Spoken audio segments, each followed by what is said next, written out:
বাংলাদেশ আয়োজিত আজকের এই আলোচনা সভার সম্মানিত সভাপতি, মঞ্চ উপবিষ্ট বিশিষ্ট বিদগ্ধজন, আলোচকবৃন্দ, সুধীবৃন্দ, আসসালাম আলাইকুম। আমি খুব বিপদে আছি এই জন্যে যে আমি কিন্তু বিদগ্ধজনদের মতো কোন আপনার ইন্টেলেকচুয়ালি খুব বেশি ভালো বক্তৃতা করতে পারি না, কারণ আমি ইন্টেলেকচুয়াল নই। আমি একদম মাঠ কর্মী, রাজনীতির একজন, মাঠে মাঠে পথে পথে আপনার স্লোগান দেওয়া, বক্তৃতা দেওয়া, মাঝে মাঝে জেলে যাওয়া, আবার ফিরে আসা, পার্লামেন্টে যাওয়া, ইলেকশন করা। আমি ওই ধরনের একজন মানুষ। সুতরাং আমি ডক্টর মুস্তাকের মতো বা বুরুজ সাহেবের মতো, মনিরুজ্জামান সাহেবের মতো, ইভেন আমাদের জহিরুদ্দিন স্বপনের মতো এত জ্ঞান ও গর্ভ বক্তব্য আপনাদের সামনে রাখতে পারবো। আমি খুব সোজা মাথা কথা যেটা বুঝি যে জিয়া রহমান সাহেব একজন এমন একজন পুরুষ ছিলেন, একজন মানুষ ছিলেন, এমন একজন দেশপ্রেমিক ছিলেন যে দেশের প্রয়োজনে যাকে কেউ চিনত না, যাকে অখ্যাত মেজর বলেও আপনার আমেরিকারা তাকে বিদ্রুপ করত, সে অখ্যাত মেজর হঠাৎ করেই যখন গোটা দেশের মানুষ প্রত্যাশা করছিল যে একটা ঘোষণা আসবে, যুদ্ধের জন্য ঘোষণা আসবে তার নেতার কাছ থেকে, সেটা যখন না আসলো না, তখন এই অখ্যাত মেজর হঠাৎ করে চট্টগ্রাম থেকে উনি পাকিস্তানের বিরুদ্ধে বিদ্রোহ ঘোষণা করলেন, যুদ্ধ ঘোষণা করলেন। কেন? এই বাংলাদেশের মানুষ তখন একেবারেই একমত হয়ে গিয়েছিল যে পাকিস্তানের সঙ্গে আর থাকা যাবে না, বেরিয়ে আসতে হবে, তাদের যুদ্ধ করতে হবে। এবং সেই যুদ্ধটা শুরু করেছিলেন শহীদ প্রেসিডেন্ট জিয়া রহমান। আমি বয়স হয়েছে, সুতরাং পাকিস্তানের অংশটা আমি প্রচুর দেখেছি। 48 সালে আমার জন্ম। আমার বাবা মুসলিম লীগের একজন নেতা ছিলেন, পাকিস্তান আন্দোলন করেছেন, সেটাও আমার দেখা। আবার যখন জ্ঞান হওয়া শুরু হয়েছে, যখন বুঝতে শিখেছি, স্কুলে যাওয়া শুরু করেছি, কলেজে যাওয়া শুরু করেছি, বিশ্ববিদ্যালয়ে এসেছি, তখন আবার এটা বুঝতে শুরু করেছি যে পাকিস্তান নামক রাষ্ট্রটি আমাদের উপরে নির্যাতন করছে, শোষণ করছে, বঞ্চনা করছে। এভাবে কিন্তু আমরা বড় হয়েছি। এবং যে কারণে আমরা দেখলাম যে 1970 সালের নির্বাচনে একটি প্রশ্নে সবাই আপনার একটা দলকেই ভোট দিয়ে বসে থাকলো, সেটা ওই দলের জন্য না, মানুষের আকাঙ্ক্ষার কারণে। মানুষ তখন পাকিস্তান থেকে বেরিয়ে আসতে চেয়েছিল। That was the reality at that time. যেটার নেতৃত্ব দিলেন শহীদ প্রেসিডেন্ট জিয়া রহমান। আমি মুক্তিযুদ্ধের সঙ্গে সম্পৃক্ত ছিলাম একজন সংগঠক হিসেবে। খুব কাছাকাছি মুক্তিযুদ্ধকে দেখেছি, ভয়াবহতা দেখেছি কিভাবে পাখানোদের বাহিনী গ্রামের পর গ্রাম জ্বালিয়ে দিয়েছে, কিভাবে হত্যা করেছে, কিভাবে নারীদের উপর নির্যাতন করেছে, এটা খুব কাছে থেকে দেখা। সেই কারণেই ওটাকে ঠিক কখনোই ক্ষমা করতে পারে না।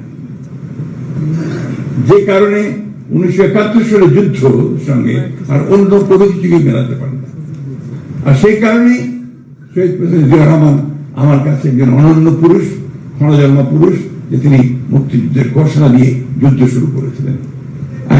আমি মনে করি এটা আমার কাছে একটু বিরাট লাগে। শহীদ প্রেসিডেন্ট জিয়া রহমান যে সবচেয়ে বড় কাজটি করেছিলেন, যেটা সবাই বলেছেন, যে বাংলাদেশের এই ভূখণ্ডের এই মানুষগুলোকে একটা স্বকীয়তা দিয়েছিলেন, পরিচিতি দিয়েছিলেন, আইডেন্টিটি দিয়েছিলেন, যে আমরা আলাদা, আমরা ওদের সঙ্গে এক নই, আমাদের অস্তিত্বটা সম্পূর্ণ ভিন্ন, যেটা আমরা বাংলাদেশের জাতীয়তাবাদের মধ্যে আমরা দেখি। এবং এটার প্রতি কিন্তু সমগ্র দেশের মানুষ দেখেন। এইবারও নির্বাচনে আমাদের বুদ্ধিজীবীরা, পত্রপত্রিকা, একটা হাই উঠে গিয়েছিল, যেখানে জামাতে ইসলাম ক্ষমতায় চলে যাচ্ছে, তারা সবচেয়ে বেশি ভোট পেয়ে তারা নির্বাচনে জয়লাভ করবে। এমনকি আমাকে পর্যন্ত পরাজিত করে রেখে দিয়েছিল মিডিয়াতে, ঠিক না? অথচ দেখেন মানুষ কিন্তু ভুল করলো না, মানুষকে ঠিকই তাদেরকে বাদ দিয়ে দিল, দিয়ে বিএনপিকে বেছে দিল। কেন? কারণ বিএনপি প্রতিনিধিত্ব করে একটা উদার গণতান্ত্রিক রাজনীতি। আমি সবসময় যে কথা বলি, জোর দিয়ে বলি, যে BNP is a party of liberal democracy. আমরা উদার গণতন্ত্রে বিশ্বাস করি, সেই উদার গণতন্ত্রকে আমরা প্রতিষ্ঠিত করতে চাই। আমরা এখানে অন্য কোনো বিভাজন সৃষ্টি করতে চাই না। বাংলাদেশ যে কারণে সৃষ্টি হয়েছে, সে কারণেই আমরা আরো জোর দিয়ে আমরা সেই দেশকে প্রতিষ্ঠিত করতে চাই। সে কারণে আমার নেতা, আমাদের প্রধানমন্ত্রী তারেক রহমান সাহেব যে স্লোগানটা দিয়েছেন, সবার আগে বাংলাদেশ, এটার মধ্যে কোনো আপনার কোনো ঝামেলা নেই। ওই যেমন শহীদ প্রেসিডেন্ট জিয়া রহমান গান থেকে বেছে নিয়েছিলেন যে প্রথম বাংলাদেশ আমার শেষ বাংলাদেশ, ঠিক এটা একই সেইভাবেই সবার আগে বাংলাদেশ। এবং শহীদ প্রেসিডেন্ট জিয়া রহমান যে কথাটা বলেছেন, আমাদের বলুন সাহেব বলেছেন, যে এমন সময় তিনি এসেছিলেন এই রাজনীতির সামনে যখন গোটা বাংলাদেশ ধ্বংসপ্রাপ্ত ছিল, একটা ধ্বংসপ্রাপ্ত অর্থনীতি, একটা ধ্বংসপ্রাপ্ত রাষ্ট্র কাঠামো, মানুষের চিন্তা ভাবনা ধ্বংস হয়েছে, রক্ষী বাহিনী বিভিন্নভাবে আপনার এসে সমস্ত রাজনৈতিক দলগুলোকে ধ্বংস করে দিয়েছিল। সেইখানে জিয়া রহমান সাহেব এসে সেটাকে আবার সেই ধ্বংসের মধ্যে নতুন করে কোন বিভক্তি করে নয়, সমস্ত রাজনৈতিক চিন্তাগুলো একভাবে চিন্তা করার দলগুলোকে নিয়ে তিনি প্রথমে ফ্রন্ট করেছেন, তারপরে জাগদল করেছেন, ফ্রন্ট করেছেন, তারপরে বিএনপি করেছেন। মূল বিষয়টাই ছিল সবাইকে নিয়ে করা, রিকনসিলিয়েশন করা, সবাইকে সামনের দিকে এগিয়ে যাওয়ার চেষ্টা করা। এবং আমার কাছে মনে হয় যে জনগণের রাজনীতির এইটাই সবচেয়ে বৈশিষ্ট্য ছিল, যেটা আমাদের সভাপতি বলেছেন, অত্যন্ত সুন্দরভাবে বলেছেন, যে তিনি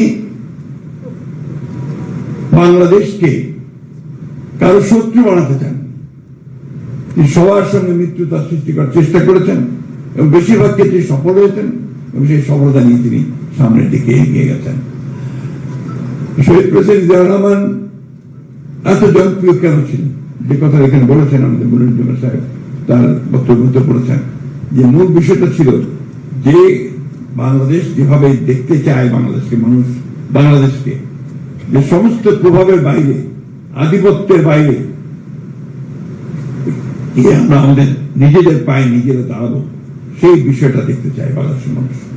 আপনি খেয়াল করে দেখবেন, যখন ক্রিকেট খেলা হয় বাংলাদেশের সঙ্গে, যখন আপনার পাকিস্তানের খেলা হয়, তখনও তারা বাংলাদেশের পক্ষে চিৎকার করে, আবার যখন আপনার ভারতের বিরুদ্ধে খেলা হয় তখন একইভাবে চিৎকার করে। অর্থাৎ এই দুটো বলয়ের মধ্যে কোনোটাতে আমরা ওইভাবে যেতে চাই না, কারো কাছে যেতে চাই না, আমরা আমাদের মতো করে আমরা দাঁড়াতে চাই, উঠে দাঁড়াতে চাই, সেটাই আমরা চাই। আমি বক্তব্য দীর্ঘ করবার অবকাশ নেই, কারণ আগেই বলেছি এই বিষয়ে আমার একেবারেই আমি আপনার বলতে পারেন একজন অজ্ঞ মানুষ। তবে এইটুকু সত্য কথা যে শহীদ প্রেসিডেন্ট জিয়া রহমান তার অতি অল্প সময়ের মধ্যে যে পথ আমাদের দেখিয়েছেন, সেই পথটা হচ্ছে আমাদের পথ। আমার এখনো মনে আছে শহীদ প্রেসিডেন্ট জিয়া রহমান সাহেবের যখন জানাজা, অভাবিত লক্ষ লক্ষ মানুষ যে কথা বলছে যে কেঁদেছে, ডক্টর মুস্তাক বলছেন তা আমার মা কেঁদেছেন, উনিও কেঁদেছেন, আমরা সবাই কেঁদেছি। সেই কান্নার মধ্যে যখন জানাজার নামাজের পরে লালবাগের হুজুর উনি যখন আপনার দোয়া করছিলেন, দোয়া করতে সবশেষে যে কথাটা বললেন দোয়া করতে গিয়ে, আল্লাহ বাংলাদেশকে হেফাজত করো, তখন বাংলাদেশের মানুষ ওই জানাজার মানুষ আরেকবার টুকরে কেঁদে উঠছে। এই জন্যে জিয়া রহমান বাংলাদেশের স্বাধীনতার সার্বভৌমত্ব তার অস্তিত্ব একাকার হয়ে গিয়েছিল, আতঙ্কিত হয়েছিল যে জিয়া রহমানের পরে সেটা থাকবে কিনা। আল্লাহর অশেষ রহমত, আমি বলবো বাংলাদেশের মানুষ কখনো সেখান থেকে সরে যায়নি, তারা বাংলাদেশকে হেফাজত করার জন্য সব সময় উঠে দাঁড়িয়েছে, যেমন জুলাইয়ে 24-এ আবার উঠে দাঁড়িয়েছে এবং বাংলাদেশকে আবার নতুন করে একটা শুরু করবার সুযোগ সৃষ্টি করে দিয়েছে। আজকে অত্যন্ত আশার কথা যে আমাদের মাননীয় প্রধানমন্ত্রী তিনি তার বিভিন্ন যে কর্মসূচিগুলো ঘোষণা করছেন, যে বক্তব্যগুলো রাখছেন, যে কাজগুলো করছেন, তার মধ্যে দিয়ে আমরা সেই জিয়া রহমানের প্রতিচ্ছবিকে দেখতে পাই। আমরা বিশ্বাস করি যে তারেক রহমান সাহেব তার নেতৃত্বে বাংলাদেশকে সেদিকে এগিয়ে নিয়ে যেতে সক্ষম হবে। আপনাদের আবার ধন্যবাদ জানাচ্ছি, আমাকে আমন্ত্রণ জানার জন্য।